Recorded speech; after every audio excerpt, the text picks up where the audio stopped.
2 or 3 guys last year that played. And so it's just about a matter of getting out and starting week in and week out and not feeling like, you're a short-term guy that's got to get it done for 1 week. This now is your job to kind of work with and play through. So I'm excited for his opportunity. And there's no saying, once you get out there and things start going, you hope he hangs in there. I mean, I already told him, I said, I think we're going to camp against the Raiders. They drafted a really high rusher, and they have a rusher that is pretty darn good too, 98. So, I mean, it's going to be a challenge right out of the gate just in training camp, in the first preseason game for him. So he'll have a lot to go through this season, but we have a lot of confidence in the guy. We didn't get to see a whole lot of him last year, but he didn't let up over his small sample a lot in pass protection. Did he take big strides? He did. Last year, he was playing as well as he'd ever played, and he was in the Rams game, the home Rams game, and his knee, here's a shocker, he was blocking his guy, and Aaron Donald kind of got loose on the left side and got shoved into him, and his knee just kind of was a weird thing, and so he had a minor knee thing that took him out for a few weeks. And when he came back, it wasn't like he wasn't the same guy, but he just never quite got back to that level, and he never really had to play the rest of the year. It's just short of a mop-up thing at the end of the game. How much do you think he grew from that trial by fire in week 17 in 20? Oh yeah, there's no doubt about it. I mean, Colton's been through a lot here, and the thing about him was we released him. I think it was the second season, the second training camp, and that was a wake-up. If you talk to him about it, that would probably be his wake-up call in the NFL. And we brought him back on. Nobody claimed him, and we brought him back on our practice squad. And to him, that was one of those things where he got that, well, I was drafted. I'm going to be here. I'm going to get my opportunities. And you come to realize that nothing's guaranteed. And so we brought him back in the practice squad. He was a different guy from that moment on. His jaw was set, and we activated him later in the year. And that kid, he has been all business, all work, all about being the best he can be. And last season during camp, and you nailed it, he was playing as well as he's ever played. Coming out of that week 17 game or whatever it was a couple years ago against the Rams, and then obviously into this season we had to fill in. What are you looking at as concern for Well, I tell you what, it's going to be exciting for him. Both those guys were in my office yesterday because I want to give them both kind of the same message of, you're not looking over your shoulder right now. This is your job. Now there's guys here. We brought in John Feliciano, we brought in Matt Fryer, we've got Jalen Moore, we've got Leroy Leroy Watson, I'm sorry. Sorry, Leroy.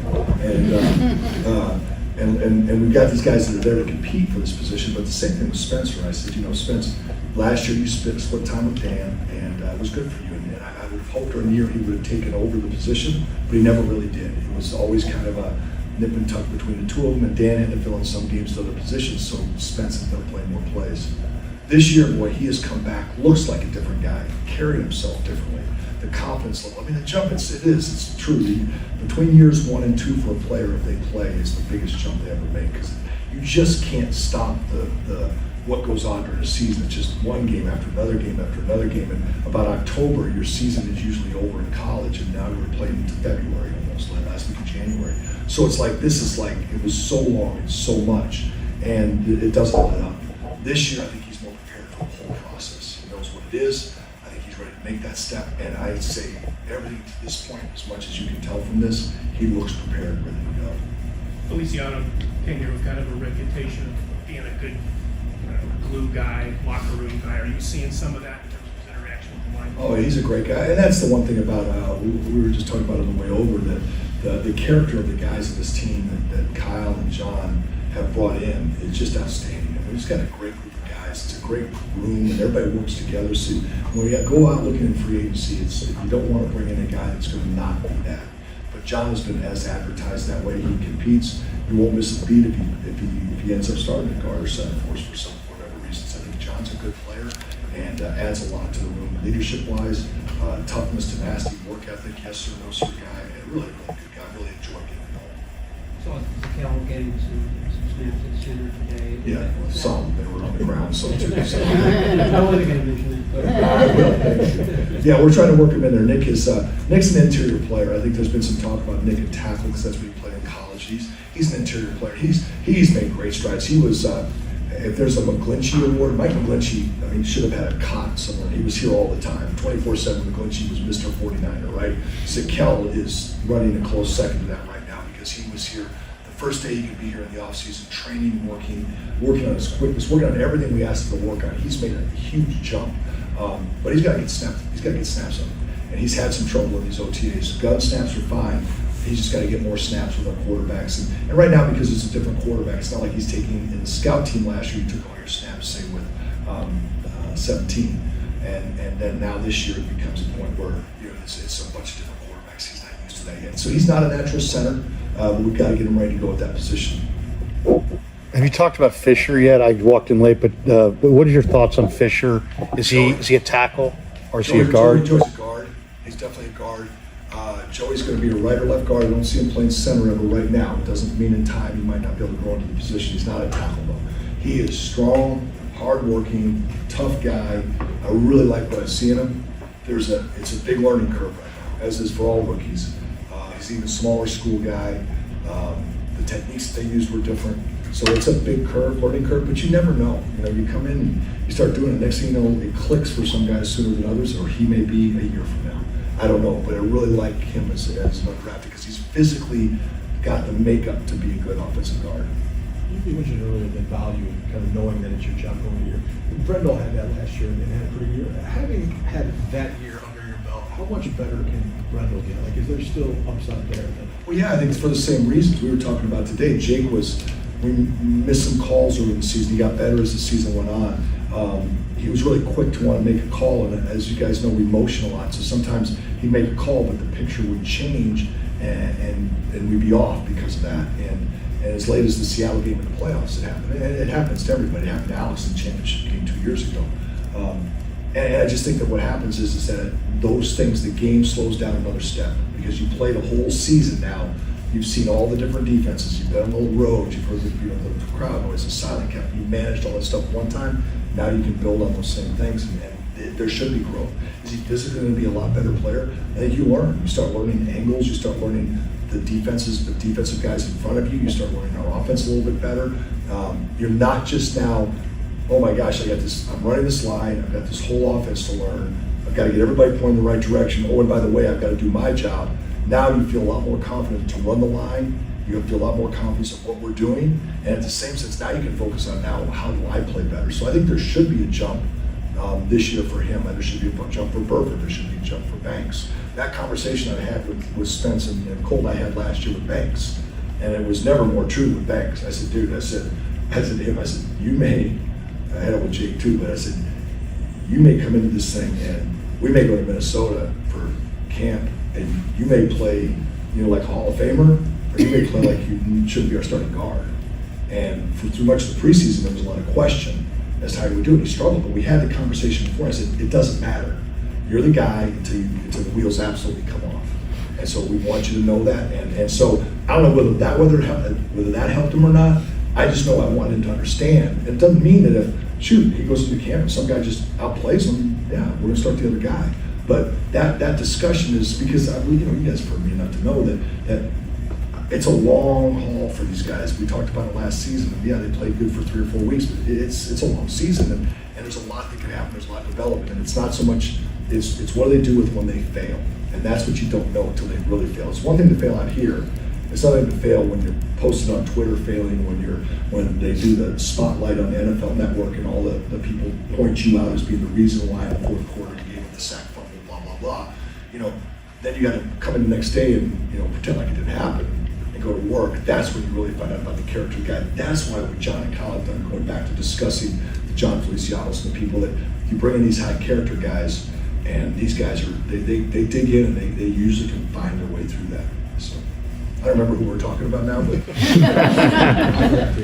you mentioned your players, especially the undergrads, taking snaps from a number of different quarterbacks. How does the current quarterback situation affect what you're doing this time of year?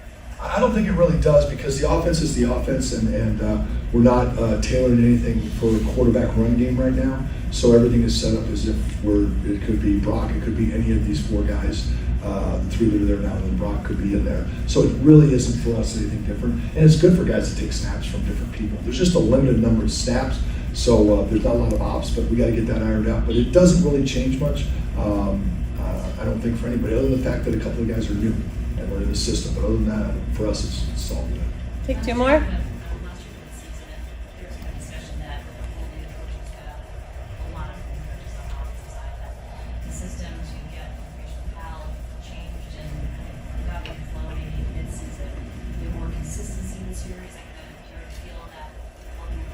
Yeah, I think that Clint Kubiak's coming and taking Bobby Slowick's role, so he's had the most learning to do. But last year, you're right, we had, even me, I'd been the line coach here before, but I'd been moving that run game coordinator, whatever that is, but I had more to do, a little bit more to do than I had to do the year before. And then everybody else was brand new in their position, so you're right, it did take a while for Kyle to adjust, because he's had Mike McDaniel forever, and all these guys have been on the staff, and all of a sudden, boom, they're all gone. And it did take some time. And that's not an excuse for how we played in the first part of the season. We could have won all those games, but it would have gone the same way. There was still an adjustment as far as the workflow, who does what for Kyle, who prepares these tapes, because for years they've been done by certain people, and all of a sudden it changed, and who was going to fill that role. You had Greasy for the first time as a quarterback coach. So this year, I think we kind of know where we're going. And I think with Clint filling in for Bobby, kind of just doing the same thing, I think we've got a real good flow right now. I think when we get to the season, we shouldn't be too far off of where we would from say, like you said, the midpoint of the season, whenever we kind of start to get our stride as far as how everybody's role was going to fill out. I mean, shoot, Brian Fleury and I Brian was a part of the run game early, but then we came to realize just the marriage that he and I could work together, because he sits in more with Kyle for the pass game formations, things like that. So he and I, we created together much more. He was much more integral part of formation and motioning and adjusting those types of things. I'm like, I'm still a line coach at heart in a lot of ways. I mean, yes, schematically how we're going to do things, but I'm looking at what's best for the line, the runner, the angles, and things like that. And they're going to dress it up. And Brian, as the year went on, took on more of that. Well, I think everybody did. Shoot, Clay Kubiak created this tape for Kyle on Fridays that was outstanding, and it was probably as good as it's ever been. Understanding what we need to get done. So it's been really cool to watch the guys now. Everybody's worked together and grown in their roles. You mentioned Last one. Go at ahead, some Brent. point last year, I think you were half jokingly, but you said that Greasy might sometimes near the end of the day be like, "What are we still doing here?" I was joking. Okay. Gotcha. I mean, did you? Obviously, he's back. There was some talk that you had to consider. Does he want to continue to be a coach? Anyway. I guess what did he bring last year, and I assume it was a nice. Well, it's such a great. It's like I said, and again, this is it's 2023. It's a older thing, but I can speak to last year, and it's such a nice. Everybody's role, Brian's role as a former player adds a perspective. He's got a great knowledge of the offense. He's a good football coach. He understands the quarterback position, but he has that great perspective of having played the position. And you have Clay Kubiak was in the room with him. Bobby Slowick was in the room with the quarterbacks. Kyle obviously is the loudest voice probably in the room with the quarterbacks to help, direct the direction, the way things are going. And the other guys are to take care of it there. But it's like everybody had, and right now it was a cool puzzle. It kind of all fit. Brian had his role, Bobby, now Clay, Clint now Bobby instead of Bobby, and then Clay is in there as well. And I think everybody just kind of fills those roles and is able to really get help each other out, complement each other. And that's what I think that Brian, I think obviously this year has a lot more confidence. He knows the offense 1 year more. He's got a lot more confidence in what Kyle wants. And so it's always a work in progress as far as how this thing plays out. It's always a management job, and that's where everybody has to work together, because Kyle being the head coach, he can't necessarily be up and down the hallway making sure everybody, everything's all fitting together. We got to all work together on this thing. This year it is a little different, but it is nice to kind of everybody kind of setting their roles. I think Brian's ready to take that next step as well and be, not like he wasn't confident, but I think he's very, he feels like his feet are on the ground this year. It's not all new for him. All right. Thanks, Coach. Thank you guys. Coach Schneider will be in here next.